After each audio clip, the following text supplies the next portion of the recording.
I wanted to see if it was possible to play this game without any armor. So, this is my attempt at a nudie run. The rules are simple. You can't wear any armor or clothing, nor can your companions. You can only equip boots, helmets, and gloves if they don't require armor proficiency, and you are allowed to equip cloaks, rings, and gloves. We left off in the smouldering ruins of the Goblins' invasion, and Halson just informed us of our options when it comes to getting to Moonrise Towers. There's the treacherous, dangerous, and lethal mountain pass, or the warm, happy, joyful Underdark. Apparently that's the right order according to him.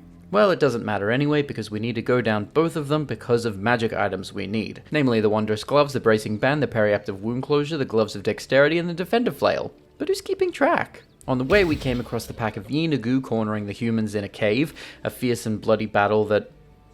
What? I'm trying to kill you, what are you doing? Okay, so Toothy over here joined our side for some reason halfway through the battle. I guess he saw the way the wind was blowing.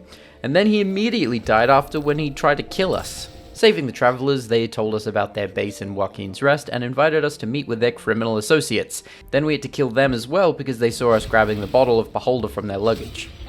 But not a very nice party. Arriving in Joaquin's Rest, we heroically kicked down the doors, charged in and rescued the innocent civilians inside, who then granted us a lightning-themed longbow as a reward.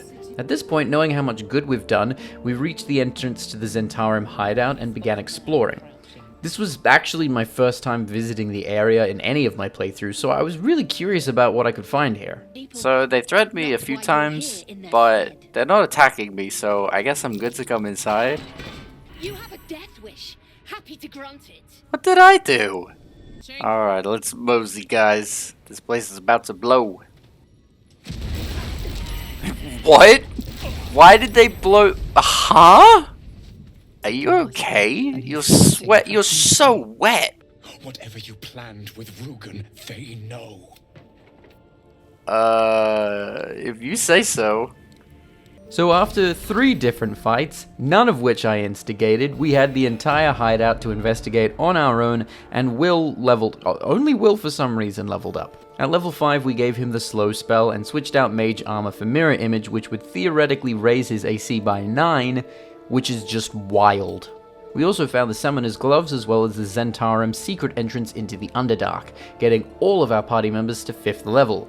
Drogmir got his extra attack and stunning strike, Shadowheart unlocked her 3rd level spells, and Karlach got her extra attack and extra movement for being naked. So back onto the path, we met with the Githyanki on the Risen Road and tried our very best to convince them that we were chill. But like I said last episode, we have a combined total of like 12 charisma, so it didn't work. Thankfully, my combat abilities are much better than my talking abilities, so we slowed the warriors and boosted our own attacks, and on their turn, they,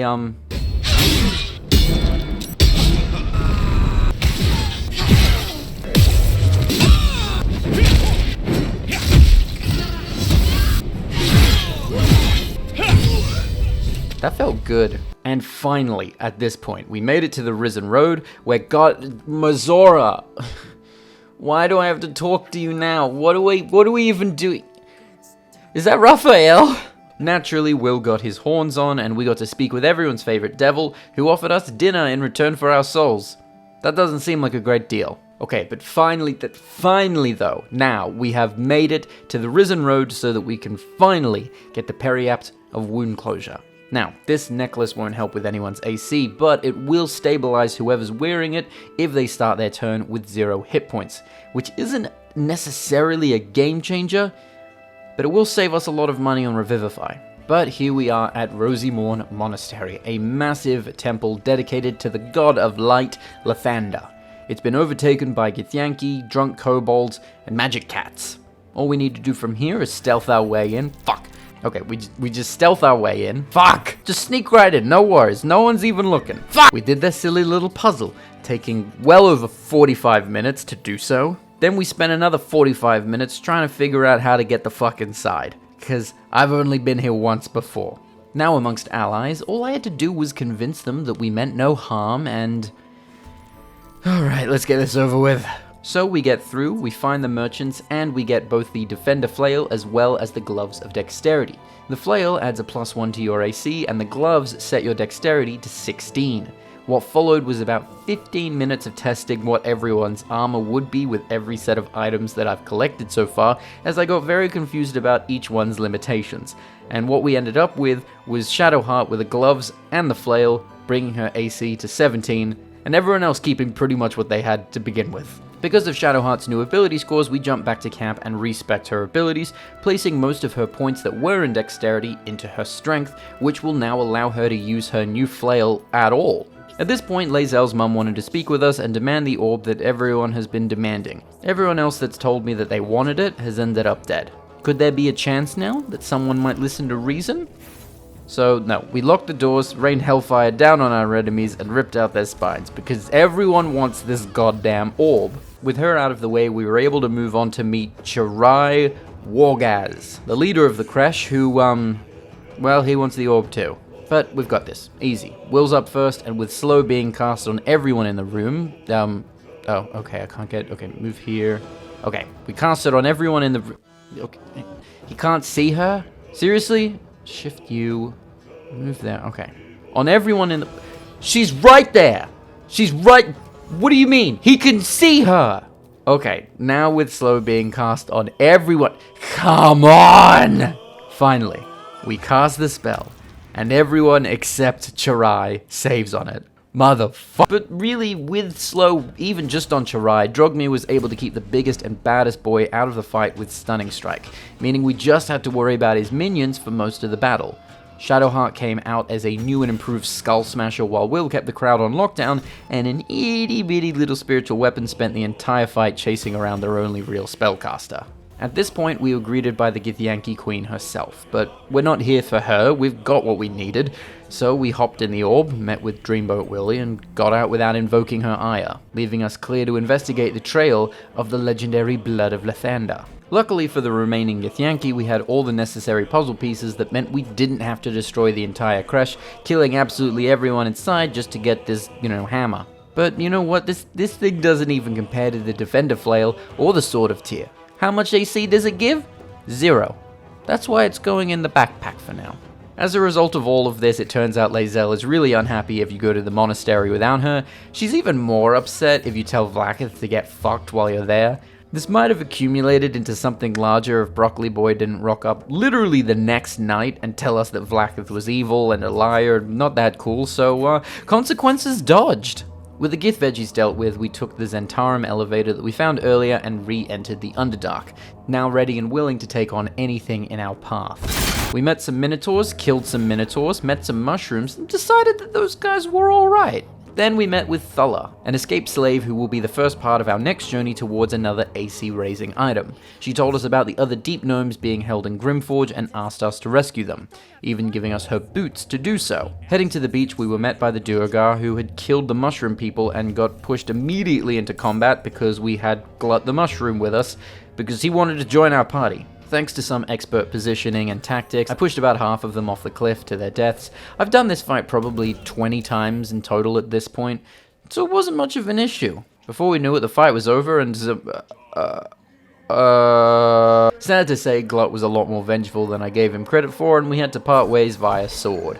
We grabbed the Duergar's boat, also just as a note, I better not see one fucking comment telling me I'm pronouncing Duergar wrong. I've never ever heard someone say Duergar in my life. First time I heard someone say this word in this game, thought they were calling me a slur. Anyway, we grabbed the Duergar's boat, Duergar. We grabbed the Duergar's boat and sailed off into the darkness, hoping to find the deep city of Grymforge. With Karlach as our navigator, it was looking to be an easy success. Even when we got boarded by another ship of Duergar and they started asking questions, she literally just yelled at them until they said, "Okay, fine, Jesus Christ, we won't ask about our obviously dead friends, just stop yelling." Seems pretty reasonable. We arrived at Grymforge and at level 6, granting Drogmir extra movement, key-empowered strikes, and the ability to restore half his key points as an action, which also grants him an extra bonus action, which is fun. Shadowheart got another channel divinity in the form of War God's Blessing, which lets her boost someone's attack. Will unlocked Counterspell, and Karlach got immunity to being charmed and frightened while raging, which is going to be a godsend for us. We reported to Sergeant Thrin and executed the final part of our plan that got us another item by trading Thulla's boots for a bracing band, instead of this really cool monk armor. But I'm strong, because this ring is all I need. The bracing band grants the wearer a +1 to their AC after shoving an enemy. It lasts until their next turn, and it will undoubtedly go on the finger of our resident pusher, the Barbarian. But don't worry, our next magic item isn't that far off. In fact, it's literally down the road. By following a rocky path outside of Grymforge, we can find a secret chest that actually reveals itself to be a mimic that tries to kill you. Now, I'll be honest here. At this point, all of my recent fights hadn't been that exciting. That's when I made a decision. And I want to clarify something first. I have no respect for you people. I've seen your comments. Dozens upon dozens of people making the same joke that they're playing the game naked in real life instead of the characters. People saying that I'm not making this hard enough because I'm not playing on Tactician difficulty. As if this set of rules was created by anyone other than myself. Do any of you people remember what fun is? I don't know what I did to invite these suggestions into my life. I don't know where you came from. But I do know that since I'm the one pressing the buttons, I decide what we're doing. The rules from now on will be that you have to try and enjoy something for once in your life. Can you do that? Well, that's just mean. That being said, I did change the difficulty to Tactician because the fights were just starting to feel a little bit too easy. Anyway, the dead mimics released unto us the wondrous gloves. These fine items grant the wearer a +1 to their AC, as well as an extra bardic inspiration, if they have one, which no one here does, so I don't know what we do with that. With everyone in the party now wearing gloves that boosted their defense, except for Will, he became their new owner. At this point in our run, the party was holding an AC of 18 for the Scaled Monk, 17 for Pirate Shant, 19 for Will the Bard, and 18 for Karlach the Invincible. So with the world just slightly deadlier, we continued our adventure. Obviously we've got the Duergar of Grymforge to deal with, as well as the Drow True Soul. We'll have to free the Deep Gnomes from their clutches and make our way to the Shadow Curse lands. But first, I really want to fight a really big robot. So we descended into the Great Adamantine Forge with a well-designed plan in our heads. We had an ace up our sleeves, the Beholder in a bottle. The plan was to have Karlach turn on the lava flow and scuttle away, but not before throwing the bottle right at Grim's feet, forcing them into deadly combat. We won't even need the Forge Hammer. I'm gonna get me that achievement. The first thing that went wrong with this plan was that the Beholder didn't give a single fuck about the robot and used every opportunity available to try and kill us. The second thing that went wrong was the lava flow disappearing, meaning that even if the Beholder tried to attack Grim, it would have basically no effect. So what ended up happening was, well, yeah. Okay, maybe instead we'll just have some sleep and see how we feel in the morning. Guys, is this necessary? Can you do that in private, please? So instead of that, we decided to try our luck with the Duergar. With Brithvar on our side, it was sure to make the fight easier. Karlach took on Nere head on, while Will counterspelled every attempt he made to defend himself, leaving him vulnerable. Will paralyzed Thrin, and Thud got to work shoving people into the lava. I have no idea if he was on our side or not, I'll be real. I don't know if he survived, but he'd fuck if he didn't shove people into the lava. By the time Nere was able to cast Psychic Shield or whatever it was on himself, it was too late. Karlach had enough hit points to withstand his barrier and reduce him to ashes. So once everyone was dead, we regrouped, revivified Will, because, I mean, he also got melted, and got to work on, no. So we freed the Deep Gnomes and told them to meet us back in the Mushroom Village while we went back to the Adamantine Forge with an even better plan. Karlach will activate the forge, Drogmir will chuck the Beholder into the fray, and then Karlach will simply teleport out. Easy peasy. Not a problem. Now, it did start to work a little bit. They did fight a little bit, but the Beholder just kept trying to bite him. He has like 20 eyes. Why the fuck is he trying to bite him? Okay, so he died pretty much instantly, meaning that we had to join the fight, and, well, it didn't go well from there, I'll just say that. But we can try again. This time without the shenanigans and still without the Forge Hammer, because, as I said, I'm getting that achievement. We get into the fight with spells up. Karlach and Drogmir are in the robot's face and making swings. With Grim's vulnerability to bludgeoning damage, Drogmir is an absolute necessity. Will clinches a slow spell for the team, and our fighters continue raining blows on Dr. Doom, getting him to nearly half health in just 2 rounds, while only Karlach is taking damage. Shadowheart is playing the game as our target, keeping Grim moving in the soup. Then we found out you could make him itty bitty with a reduce spell. He looks almost cute like this. Like you could just give him a little bit of a hug. With a single hit point remaining, Drogmir threw out 2 stunning strikes and both missed. This was now approaching dangerous territory. In just one turn, he put everyone but Shadowheart back under half health. I was beginning to consider using the hammer, especially after Karlach managed to miss on an attack at 91% accuracy. But instead, Shadowheart used Magic Missile to attract his attention and get him even further away. Now it was time to finally bring out the blood of Lathander, with Karlach ready to buckle some iron. Grim marched his butt over to the monk while everyone else got into position. I was sick of running around. It was time to do some actual damage. So Drogmir got to wailing on him and Karlach tagged in. It had been several rounds since I'd actually done anything to him, so we weren't taking any chances. That is a fucking power pose if I've ever seen one. In just one round, these two were able to delete 150 hit points from Grim. I'll use my platform here at the moment just to reiterate the point that Spiritual Weapon has the most infuriating amount of movement of anything that's ever existed in a video game ever. It can move like a meter. Fuck you, Spiritual Weapon. But finally, Grim fell in a strange and unusual fashion, gifting us his strange and fashionable helm that we cannot use.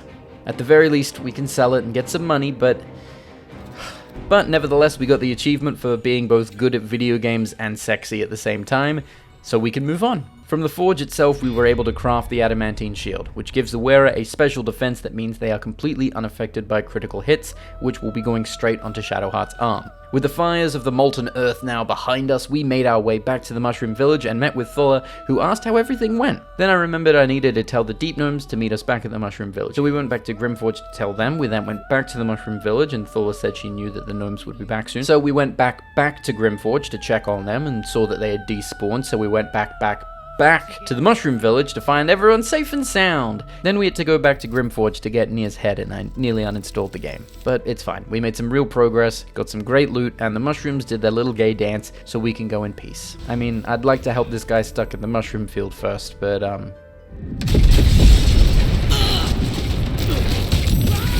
and somehow he survived that. At this point, it was time. We'd done every side quest in the Underdark and the mountain pass that either needed doing or I felt like doing, so it was time to continue on, to Act 2. We gathered at the elevator in Grymforge and ascended upwards into the Shadow-Cursed lands.